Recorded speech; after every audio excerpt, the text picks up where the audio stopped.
जादुई कुएं Tenali Ramakrishna stories in Hindi. एक बार राजा कृष्णदेव राय ने अपने गृह मंत्री को राज्य में अनेक कुएं बनाने का आदेश दिया।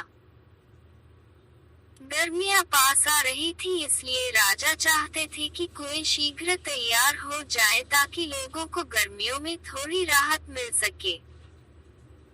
गृह मंत्री ने इस कार्य के लिए शाही कोष से बहुत सा धन लिया।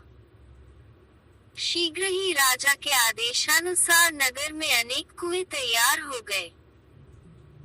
इसके बाद एक दिन राजा ने नगर भ्रमण किया और कुछ कुओं का स्वयं निरीक्षण किया। अपने आदेश को पूरा होते देख वे संतुष्ट हो गए। गर्मियों में एक दिन नगर के बाहर से कुछ गांव वाले तेनालीराम के पास पहुंचे। वे सभी गृह मंत्री के विरुद्ध शिकायत लेकर आए थे। तेनालीराम ने उनकी शिकायत सुनी और उन्हें न्याय प्राप्त करने का रास्ता बताया। तेनालीराम अगले दिन राजा से मिले और बोले, महाराज, मुझे विजयनगर में कुछ चोरों के होने की सूचना मिली है। वे हमारे कुएं चुरा रहे हैं। इस पर राजा बोले, क्या बात करते हो तेनाली? कोई चोर कुएं को कैसे चुरा सकता है? महाराज, ये बात आश्चर्यजनक जरूर है, परंतु सच है। वे चोर अब तक कई कुएं चुरा चुके हैं। तेनालीराम ने बहुत ही भोलेपन से कहा। उसकी बात को सुनकर दरबार में उपस्थित सभी दरबारी हंसने लगे। महाराज ने कहा, तेनालीराम, तुम्हारी तबीयत तो ठीक है। आज कैसी बहकी बातें कर रहे हो?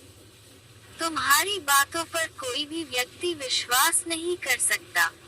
महाराज, मैं जानता था कि आप मेरी बात पर विश्वास नहीं करेंगे, इसलिए मैं कुछ गांव वालों को साथ साथ लाया हूँ।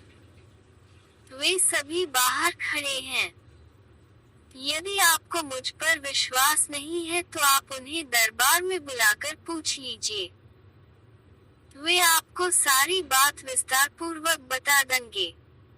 राजा ने बाहर खड़े गांव वालों को दरबार में बुलवाया। एक गांव वाला बोला, महाराज, गृह मंत्री द्वारा बनाए गए सभी कुएं समाप्त हो गए हैं। आप स्वयं देख सकते हैं।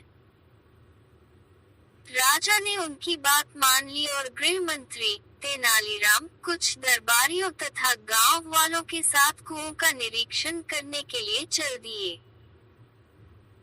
पूरे नगर का निरीक्षण करने के पश्चात उन्होंने पाया कि राजधानी के आसपास के अन्य स्थानों तथा गांवों में कोई कुआं नहीं है। राजा को ये पता लगते देख गृह मंत्री घबरा गया। वास्तव में उसने कुछ कुओं को ही बनाने का आदेश दिया था। बचा हुआ धन उसने अपनी सुख सुविधाओं पर व्यय कर दिया। अब तक राजा भी तेनालीराम की बात का अर्थ समझ चुके थे। वे गृह मंत्री पर क्रोधित होने लगे। तभी तेनालीराम बीच में बोल पड़ा, महाराज, इसमें इनका कोई दोष नहीं है। वास्तव में वे जादुई कुएं थे, जो बनने के कुछ दिन बाद ही हवा में समाप्त हो गए। अपनी बात समाप्त कर तेनालीराम गृह मंत्री की ओर देखने लगा। गृह मंत्री ने अपना सिर शर्म से झुका लिया।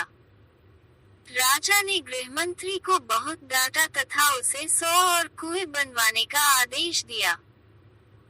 इस कार्य की सारी जिम्मेदारी तेनालीराम को सौंपी गई।